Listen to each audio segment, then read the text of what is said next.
आइए दोस्तों, आज हम आपका फिर से स्वागत करते हैं आपका अपना YouTube चैनल एके पाठशाला में। दोस्तों, आज हम लोग पढ़ेंगे 1B का पार्ट बी। ठीक है, 1B का पार्ट बी हम लोग पढ़ेंगे क्वेश्चन नंबर 10। क्वेश्चन नंबर 10 से स्टार्ट करते हैं और हल करते हैं। आइए क्वेश्चन नंबर 10 को देखते हैं और समझते हैं। क्वेश्चन नंबर 10 दिया आपका कि व्याख्या कीजिए कि 7 into 11 into 13 plus 13 और 7 into 6 into 5 into 4 into 3 into 2 into 1 plus 5 भाज्य संख्याएं क्यों है। मतलब एक्सप्लेन करना है, व्याख्या करना है कि ये संख्याएं भाज्य संख्याएं क्यों हैं। आइए इसको हल करते हैं और समझते हैं। ठीक है, चलिए लिखते हैं हम लोग हल। ध्यान समझिएगा, व्याख्या कीजिए कि, चलिए सबसे पहले इसको हम लोग हल करते हैं ना।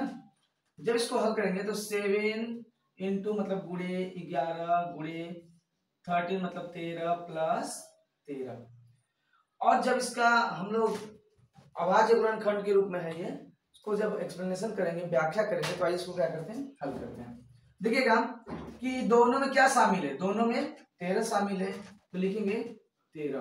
ठीक है, क्या बचेगा आपका 7 गुणे 11 प्लस 1। ठीक है, और जब हल करेंगे तो हो जाएगा आपका 13, 11 सते 77 प्लस 1। ठीक है, ये हो जाएगा आपका 13 और 77 1 78। चलिए इसको हल करते हैं। ये आपका हो जाएगा 7 गुणे 6 गुणे 5 गुणे 4 गुणे 3 गुणे 2 गुणे 1 धन 5। ठीक है, तो हो जाएगा आपका ये। देखिएगा इसमें क्या है 5 और इसमें भी 5, दोनों में से 5 को कॉमन कर लेते हैं, मतलब निकाल लेते हैं। क्या बचेगा 7 गुणे 6 गुणे 4 गुणे 3 गुणे 2 गुणे 1 धन 1 बचेगा ना इसमें से। ये जो वनिष्ठ के रूप में यहाँ कुछ नहीं, 1 छिपा होता है इंटू में, तो आपका जब 5 मतलब 5 निकल जाएगा, क्या बचेगा 1 बचेगा। तो अब क्या करते हैं कि इसको हल कर देते हैं, तो हो जाएगा आपका 7 6 42 गुणे 4 गुणे 3 गुणे 2 गुणे 1 धन 1। ठीक है, ये हो जाएगा 5 आपका, 4 दूना के 8 4 चौके 16। अब क्या बचेगा 3 गुणे 2 गुणे 1 धन 1। ठीक है, हो जाएगा 5 3 8 24 4 से 2 3 4 18 2 20 4 से 2 3 3 2 5 504 गुणे 2 गुणे 1 धन 1। ठीक है, हो जाएगा आपका 5 2 चौके 8 2 जने 2 पचे 10 1008 गुणे 1 धन 1। ठीक है, ये हो जाएगा आपका 5 और 1008 में 1008 कम 1008 और 1 जोड़ देंगे तो कितना हो जाएगा 1009। देखिएगा दोनों क्या है, अभाज्य संख्या है कि भाज्य संख्या है, भाज्य संख्या है। क्यों, देखिएगा जो स्वयं के अलावा किसी दूसरे संख्या से विभाजित नहीं होता उसे हम लोग कहते हैं अभाज्य। जो स्वयं के अलावा किसी दूसरे संख्या से भी विभाजित होता है उसे कहते हैं। अब बताना हमको कि ये संख्याएं भाज्य क्यों है, तो लिखेंगे अतः दी हुई संख्याओं के, इसमें क्या है, इसके दो भाज्य है ना, इसके जो गुणनखंड है वो कितने हैं, 2 हैं। तो दी हुई संख्याओं के, ठीक है, 2 से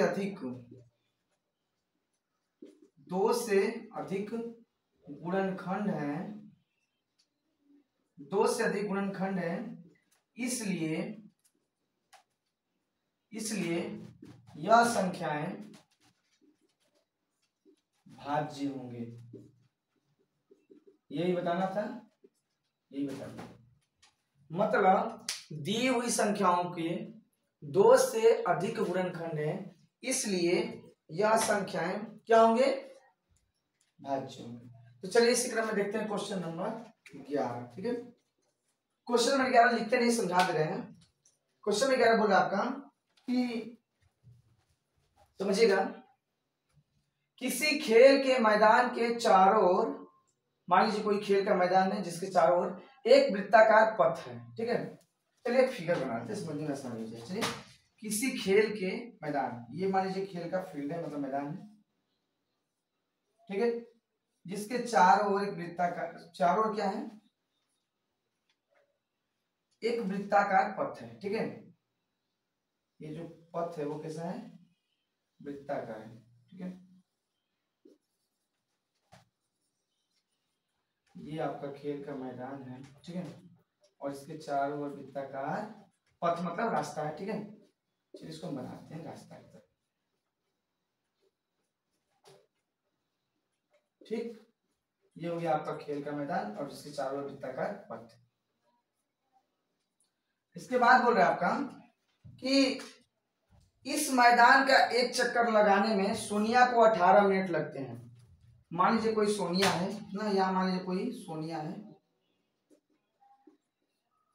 एक चक्कर लगाने में कितना मिनट लग रहा है? 18 मिनट, ठीक है। सोनिया को एक चक्कर लगाने में कितने मिनट लग रहे हैं? 18 मिनट लग रहे हैं। फिर बोला आपका कि जबकि इसी मैदान को एक चक्कर लगाने में रवि को 12 मिनट लगते हैं। अब देखिएगा, जब इस वृत्ताकार पथ पर सोनिया चक्कर लगाती है तो उसको लगता है 18 मिनट, लेकिन जबकि इसी मार्ग पर, इसी पथ पर जब रवि चक्कर लगाता है तो उसको लगता है 12 मिनट। कितना? 12 मिनट, ठीक है। चलिए सोनिया हो गया, ये मान लीजिए रवि हो गया, और रवि को लगता है ऐसा कि 12 मिनट। चलिए 12 मिनट, समझिएगा। फिर बोल रहा है कि मान लीजिए कि वे दोनों एक ही स्थान और एक ही समय पर चलना प्रारंभ करके एक ही दिशा में चलते हैं, कितने समय बाद वे दोनों पुनः प्रारंभिक स्थान पर मिलेंगे? बहुत अच्छा क्वेश्चन है, बहुत आसान क्वेश्चन है। समझिएगा कि जब दोनों एक साथ एक ही दिशा में चलना प्रारंभ करेंगे तो हम लोग क्या करेंगे कि दोनों का लॉसा निकाल देंगे, 18 और 12 का, ठीक है। ये क्या हो जाएगा आपका? 2 त्याय 6 6 3 18, ये क्या हो जाएगा? 2 दूना के 4 4 त्याय 12, ठीक। अब देखिएगा दोनों में बड़ा घात क्या है? 2 है, तो हो जाएगा आपका एलसीएम निकालना पड़ेगा, एलसीएम निकालेंगे तो आंसर आ जाएगा आपका। तो 2 के घात क्या हो जाएगा? 2 गुणे 3 का बड़ा घात 3 के घात 2, तो हो जाएगा आपका 2 दूना के 4 3 3 के 9 अर्थात 36 मिनट। 36 मिनट बाद वे दोनों एक साथ होंगे, मतलब है 36 मिनट बाद वे दोनों एक स्थान पर मिलेंगे, ठीक है। एक बार समझ लीजिएगा, एक वृत्ताकार पथ है जिस पर सोनिया को एक बार पूरा चक्कर लगाने में 18 मिनट लगते हैं, जबकि उसी पर रवि को एक चक्कर लगाने में 12 मिनट लगते हैं। तो बताइए दोनों एक साथ एक स्थान पर कब मिलेंगे? तो 36 मिनट बाद। चलिए क्वेश्चन नंबर देखते हैं हम लोग 12, ठीक है। चलिए क्वेश्चन नंबर 12 देखते हैं। क्वेश्चन नंबर 12 दिया आपका कि दी गई आकृति में x तथा y के मान ज्ञात कीजिए। मान लीजिए कोई वृक्ष है जिसकी शाखाएं और टहनियां हैं। तो देखिए एकदम सिंपल सा सवाल है, एकदम आसान सा सवाल है। क्या करते हैं कि देखिएगा जहां से, ठीक है, ये यहां से 2 शाखाएं जो निकले हैं, तो जहां से 2 शाखाएं निकले उसको हम लोग मान लेंगे a तथा b, मतलब इसको मान लेंगे दोनों संख्याओं का गुणनफल, ठीक है। जो पहली शाखा है उसको मान लेते हैं हम लोग लसव, ठीक है, या चलिए इसको मसव मानते हैं, मसव। दूसरी संख्या को मान लेते हैं लसव, क्योंकि मसव छोटा होता है लसव बड़ा होता है, तो इसलिए हम लोग इसको लसव ले लिए, इसको मसव। मतलब जिस बॉक्स में से 2 शाखाएं निकल रही हैं, तो जो बॉक्स है पहला उसको मानेंगे 2 संख्याओं का गुणनफल, और जिस बॉक्स से जो 2 शाखाएं हैं, जो दोनों अलग अलग शाखाएं हैं, उनका नाम एक दे देते हैं मौसव, एक दे देते हैं लसव। तो यदि हम इनको कहें कि मौसव गुणे लसव बराबर क्या होता है? दोनों संख्याओं का गुणनफल। सिंपल सा सवाल है। तो दिया है कि दोनों संख्याओं का फॉर्मूला होता है कि a गुणे b बराबर, दोनों संख्याओं का गुणनफल बराबर होता है आपका HC ऑफ AB का, होता है एलसीएम AB का, आया आता है इनटू, ठीक है, A into B. A B क्या कहें, अभी जस्ट कहें कि जो बॉक्स है उसको मान लेते हैं 2 संख्याओं का गुणनफल। तो जब 2 संख्याओं का गुणनफल मानेंगे तो इसको रख देंगे ए बी का मान हम लोग रख देंगे x बराबर HCF AB का, उन संख्याओं का HCF मौसा क्या है? 3, एलसीएम क्या है? 195। तो ये आपका निकल जाएगा 3 5 15 को 5, 3 9 27, 1 28 को 8 से 2, 3 1 3 2 5, मतलब x का मान मिल गया आपको 525, 85। ठीक है, चलिए y का मान निकाल लेते हैं। तो सेम फार्मूला वही a इंटू बी। अब क्या करते हैं कि इसको मान लेते हैं हम लोग दोनों संख्याओं का गुणनफल, दोनों संख्याओं का गुणनफल। इसको मान लेते हैं मौसम, इसको मान लेते हैं लसम। तो दोनों से का गुणनफल बराबर मौसा गुणे लसा, मौसा गुणे लसा, बस लग गया। तो लिखेंगे यही फार्मूला जो आपका है a इंटू बी। तो लिखेंगे कि y बराबर मौसा गुणे लसा, क्या हो जाएगा 5 गुणे 13 अर्थात 13 पचे 65। ये हो गया आपका y का मान। तो समझिएगा कि यहाँ जो x का मान आया है वो आपका है 585 और जो y का मान है वो आया आपको 65। ठीक है, बस हल हो गया। चलिए क्वेश्चन नंबर देखते हैं 13। दिया है कि व्याख्या कीजिए, जो अभी पिछले सवाल में हम लोग पढ़े 11वां सवाल, कि व्याख्या कीजिए 7 गुणे 13 गुणे 10 ऐसे ऐसे मतलब प्लस 11 और इतनी संख्या जो है भाज्य क्यों है। तो हम बताए थे कि जब 2 से अधिक गुणनखंड होंगे तो हो जाएंगी आपकी भाज्य संख्याएं। चलिए इसको हल करते हैं और समझते हैं। जब हल करेंगे तो लिखेंगे, दिया है आपका ना, दिया है कि 7 गुणे 13 गुणे 11 प्लस 11। ठीक है, और साइड में उसको भी ले लेते हैं 7 गुणे 6 गुणे 5 गुणे 4 गुणे 3 गुणे 2 गुणे 1 धन 3। दोनों संख्याओं को अलग अलग हम लोग क्या करते हैं कि हल करते हैं और देखते हैं क्या ये संख्याएं भाज्य हैं। तो भाज्य हैं तो क्यों है। ठीक है, तो अब क्या करते हैं कि देखिए दोनों में शामिल क्या है आपका 11 उभयनिष्ठ के रूप में। चलिए 11 को हम लोग निकाल लेते हैं बाहर। तो बचा आपका 7 गुणे 13 और जब 11 निकल जाएगा तो क्या बचेगा यहाँ पे, कुछ नहीं होता। तो 1 छिपा होता है 1 होता है प्लस 1 हो जाएगा। तो हो जाएगा आपका 11 13 सत्ते 91 प्लस 1 11, ये हो जाएगा आपका 92। ठीक है, चलिए यहाँ देखिए इसमें से क्या है, देखिए 3 इसमें शामिल, 3 इसमें, 3 को हम लोग बाहर निकाल लेते हैं। क्या बचेगा 7 गुणे 6 गुणे 5 गुणे 4 गुणे 3 गुणे, अब इसमें 3 रहेगा शामिल, 2 गुणे 1 अधन 1 बचेगा। ठीक है, क्योंकि 3 को उभयनिष्ठ के रूप में कॉमन के रूप में बाहर निकाल दिया गया है। अब क्या करते हैं इसको हल करेंगे तो हो जाएगा आपका 7 6 42। ठीक है, और 42 में 5 गुणा कर दीजिए तो 5 गुणा के 10 और 5 के 20 से 21 210 गुणे 4 गुणे 2 गुणे 1 धन 1। ठीक है, ये का हो जाएगा 3 4 0 4 कम 4 4 दूना के 8 गुणे 2 गुणे 1 धन 1। फिर हो जाएगा 3 2 0 2 चौके 8 2 8 16 गुणे 1 प्लस 1 और 1680 कम 1680 और जब जोड़ेंगे तो क्या आ जाएगा 1681। ठीक है, अब समझिएगा कि लिखेंगे दी हुई, लिखेंगे अतः दी हुई संख्याओं के 2 से अधिक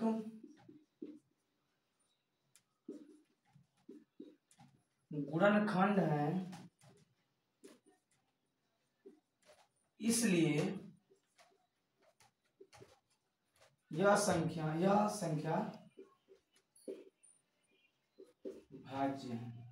ठीक, यही बताना था, समझ गए। अब क्या करते हैं, चलिए क्वेश्चन नंबर देखते हैं हम लोग 14 और समझते हैं। सेम क्वेश्चन वृक्ष जैसा दिया है, तो आइए क्वेश्चन को लिख लेते हैं, वीडियो लंबा ना हो। ठीक है,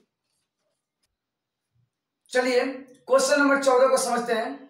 क्वेश्चन नंबर 14 दिया आपका कि दी गई आकृति में x और y तथा z के मान ज्ञात कीजिए। आपका वृक्ष आकृति दिया हुआ है, x वहां से 2 शाखाएं हैं, एक 2 है एक 3381, फिर वहां से 2 शाखाएं, एक 3 है एक y है, फिर y से 2 शाखाएं 7 161 है, फिर 161 से 2 शाखाएं 7 और z। x y और z का मान ज्ञात करें। एकदम सिंपल सा सवाल है, एकदम आसान सा सवाल है। मैंने बताया कि जो बॉक्स है उसको मान लेते हैं दोनों संख्याओं का गुणनफल। बॉक्स से जो शाखाएं निकले हैं, एक को मौसा मान लेते हैं, एक को लसा मान लेते हैं। इस सूत्र के आधार पर यदि आप हल करेंगे बहुत जल्द आंसर निकाल देंगे और हल करने में या मान निकालने में कोई भी कठिनाई नहीं होगी। तो आइए देखते हैं और समझते हैं। जैसे दिया आपका कि x, इसको मान लेते हैं दोनों संख्याओं का गुणनफल a इंटू बी। ठीक है, इसको मान लेते हैं मौसा एच को मान लेते हैं लॉसम। ठीक है, हमने अभी बताया कि जो फार्मूला होता है पहली संख्या गुणे दूसरी संख्या बराबर मौसा गुणे लसा, या ए गुणे बी बराबर एचसीएफ ए बी का गुणे एलसीएम ए बी का, मतलब उन संख्याओं का मौसा तथा उन संख्याओं का लसा जो होता है दोनों गुणनफल के, मतलब दोनों संख्याओं गुणनफल के बराबर होता है। अब क्या करते हैं, चलिए मान लेते हैं और समझते हैं। जैसे मान लीजिए हमको x का मान निकालना है, x का वैल्यू निकालना है, तो हम यहाँ लिखेंगे x। ठीक है, यहाँ क्या लिखेंगे x। समझिएगा, जब x रखते हैं तो x क्या है, दोनों संख्याओं का गुणनफल है। चलिए x ले लेते हैं, और x बराबर क्या होगा, दोनों संख्या गुणनफल मौसा गुणे लसा, मतलब एचसीएफ ए बी का एलसीएम ए बी का। तो 2 गुणे क्या हो जाएगा आपका 3381, तो 3381। तो x का जो मान होगा हो जाएगा 2 एकम 2, 2 8 16 को 86 लेख 2 3 6 1 7 2 3 6 6762। ये रहा आपका x का वैल्यू, मतलब x का मान 6762। चलिए अब y का मान लेते हैं। दिया आपका कि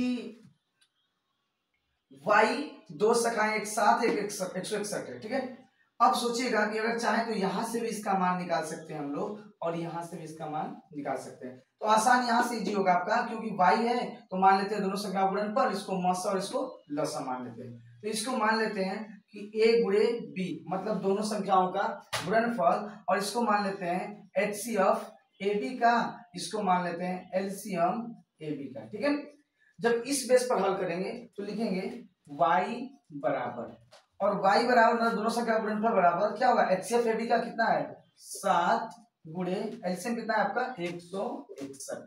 मान हो जाएगा 7 एकम 7, 7 6 42 को 2 हासिल 4, 7 एकम 7 4 11, क्या हो जाएगा आपका 1127 हो जाएगा, 1127। ठीक, चलिए अब क्या करते हैं, किसी में z का मान निकालते हैं। जब z का मान निकालेंगे तो लिखेंगे हम लोग कि z बराबर, ठीक है, और जब z का मान निकालेंगे तो देखिए दोनों संख्या गुणनफल। अब क्या करेंगे, इसको मान लेंगे हम लोग दोनों संख्याओं का गुणनफल ए बी, इसको मान लेते हैं मौसा, इसको मान लेते हैं लसा। ठीक है, और जब मौसा लसा मान लेते हैं तो दोनों संख्या गुणनफल बराबर क्या आपका 161। सूत्र लिखते हैं, समझ जाइएगा आप लोग कि जो ए बी है दोनों संख्या गुणनफल है आपका 161 है। ठीक है, तो z का मान निकालना है तो z डायरेक्ट नहीं लिखेंगे, हम लोग लिखेंगे 161, मतलब दोनों संख्याओं का गुणनफल, इसको लिख देते हैं a गुणे b।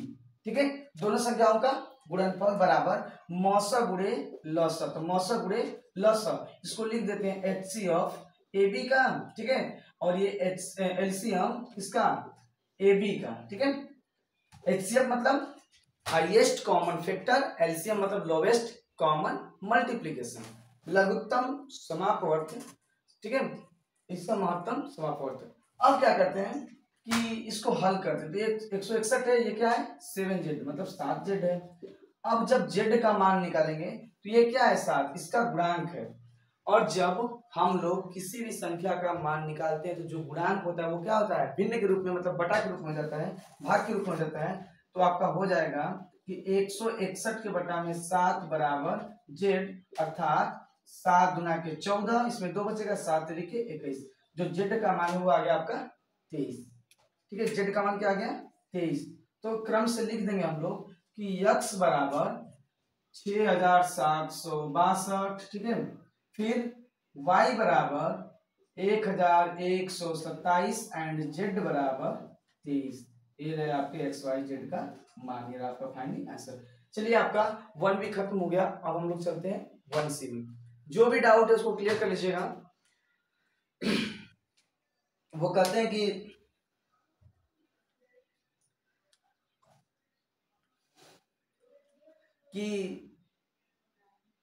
जब मैं हारूं तो इस कदर हारूं कि जीतने वाले से ज्यादा चर्चे मेरे हार के हों। तो आप लोग मेहनत करते रहिए, बने रहिए वीडियो में और देखते रहिए, क्वेश्चन को समझते रहिए। क्वेश्चन एकदम आसान है, इसी तरीके से समझा